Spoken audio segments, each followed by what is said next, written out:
What if I told you that anxiety actually leads to better grades?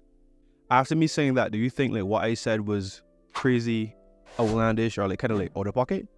Good. Very good actually. Because I want to show you the truth to this perspective, to this way of thinking. And this is after doing days of research, reading scientific articles and journals, looking at interviews of like very popular doctors in all these different fields, that there's actually some truth to that perspective. If you could imagine, you're opening an exam paper, your heart starts to race, the palms start to get sweaty, and your mind goes blank. I've been there myself too. And all the knowledge you feel that I've studied and, try to build up over these weeks and months just slips away under the weight of the anxiety that I am feeling. And we've always been told, or we've always been taught, this is a bad feeling. Whenever you feel this, you should be worried. This is not good. But when we get into the definition of what anxiety, or in this case, test anxiety actually is, it gives us a different perspective.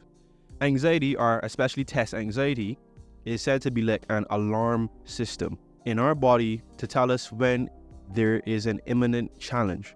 So something is going on externally, and our body say, hey, we don't like this thing, here, be careful, right? But anxiety is a natural emotion.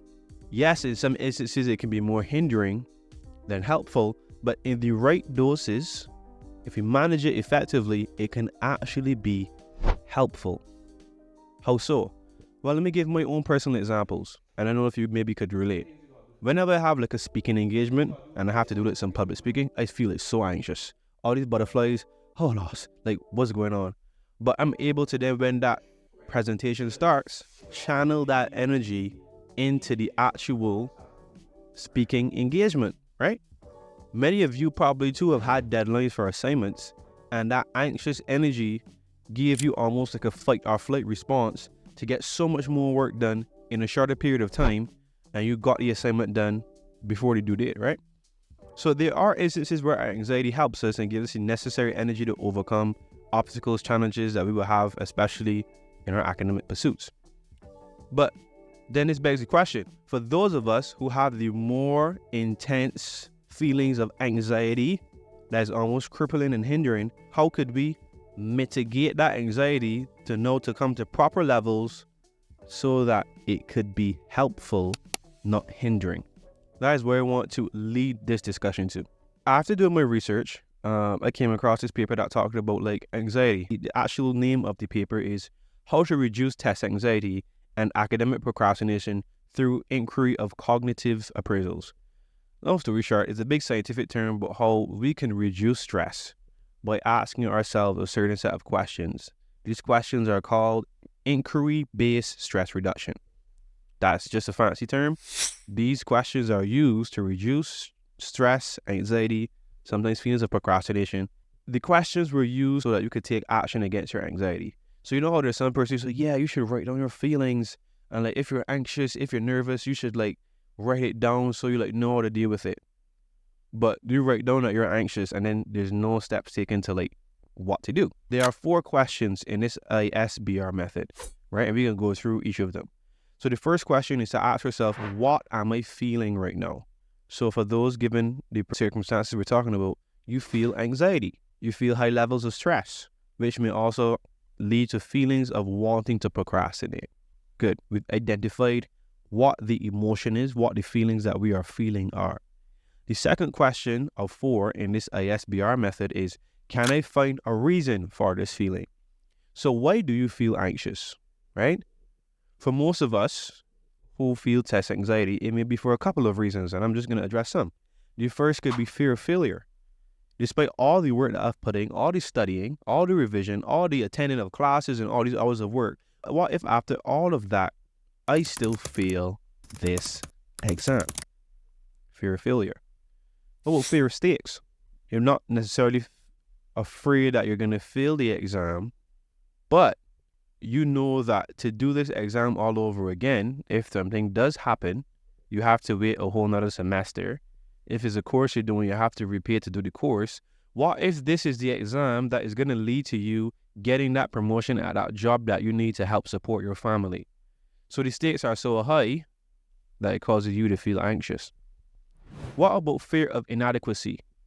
That despite all the effort you may do to study, to do so with effective studying, all the effort you would have made to do past papers, what if you are just not good enough? That there's no amount of studying that you can do to actually pass this exam.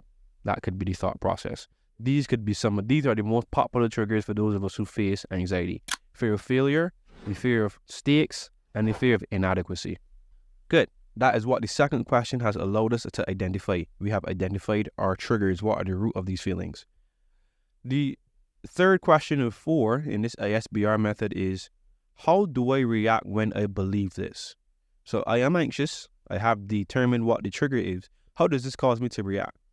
Well, I get nervous. This anxiety causes me to feel stressed.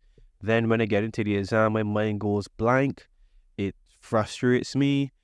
I decide to stop working altogether because I don't think I am good enough. So any work I can do will not help me. So I'm just going to stop and accept whatever the results are with doing no further work.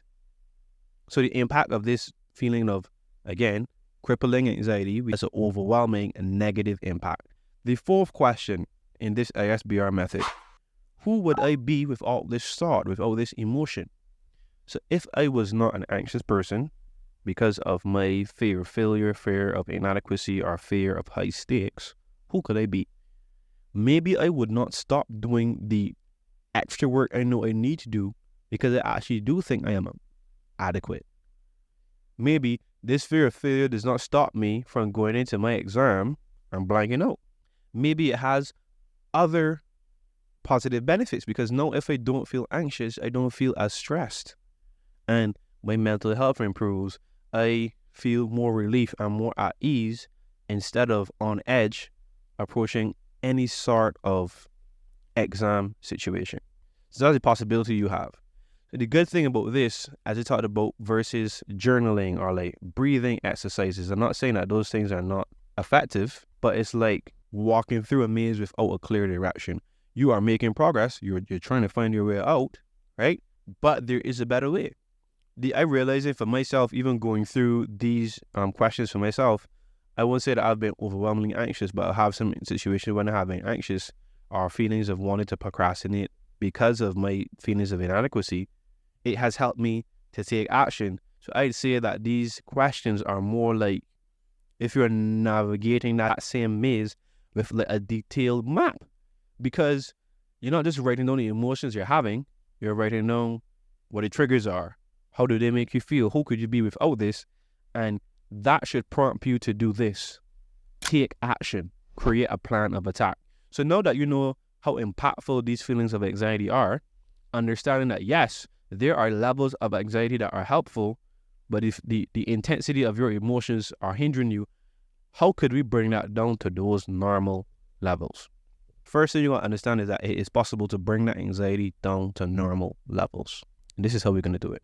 We're going to craft a plan that is going to give you the evidence so you do not have to have those feelings of failure, do not have to have those feelings of inadequacy or high stakes. So the first is with reference to your study schedule. I would have talked about that before. You can go and check out other podcast episodes of when they're discussing about semester success formula.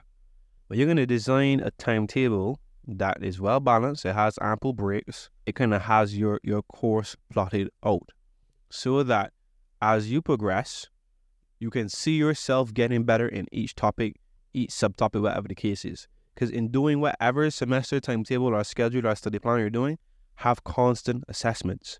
So you can have an assessment at the end of the week for yourself, a little quiz, a little exam that you take, a little review of a chapter summary or something like that to make sure that you are improving week to week to week. Why is this going to help?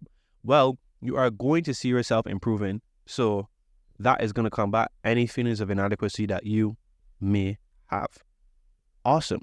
How do it combat fear of failure? Well, you're going to actually see yourself improving, so your likelihood of doing well on the exam itself is going to be a lot better.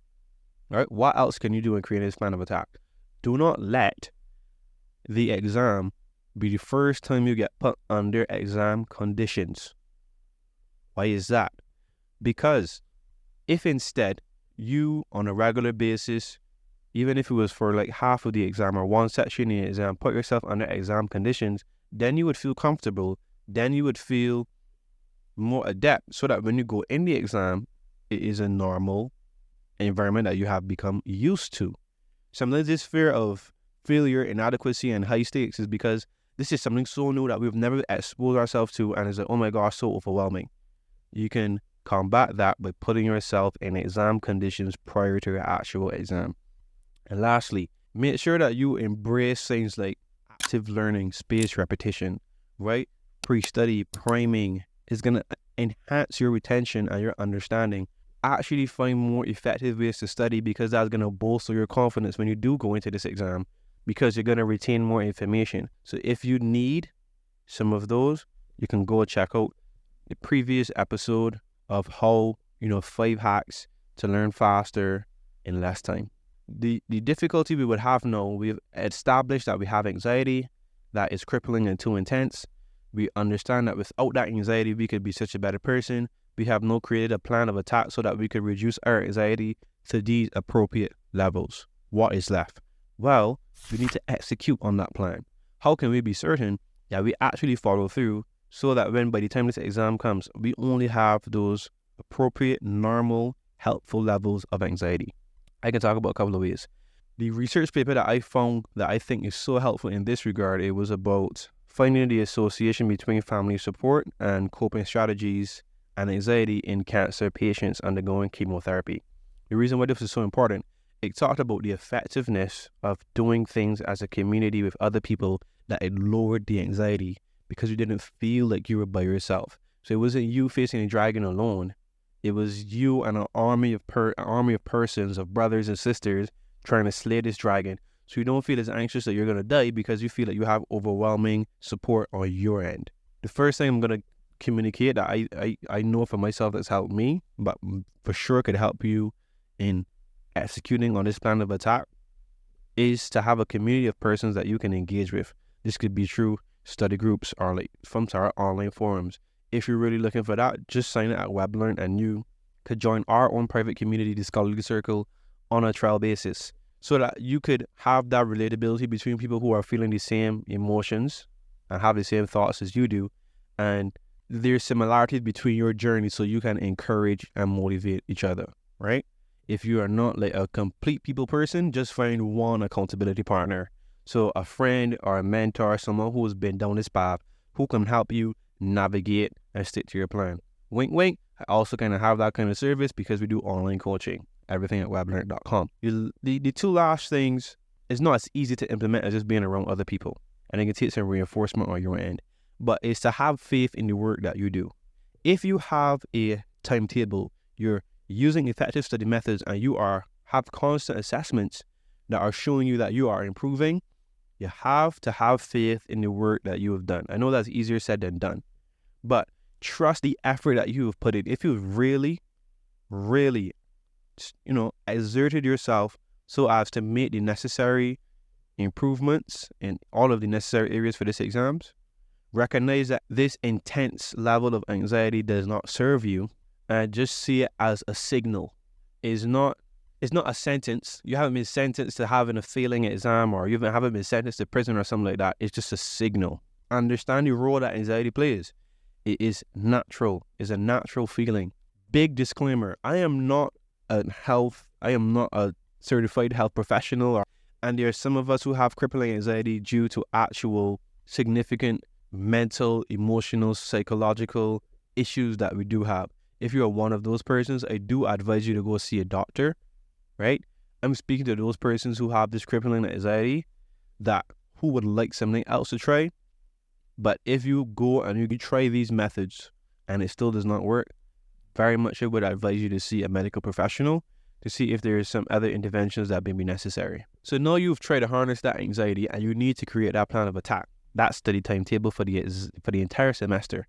Well, this video gives in depth on how you can actually plan for an entire successful semester. Go check it.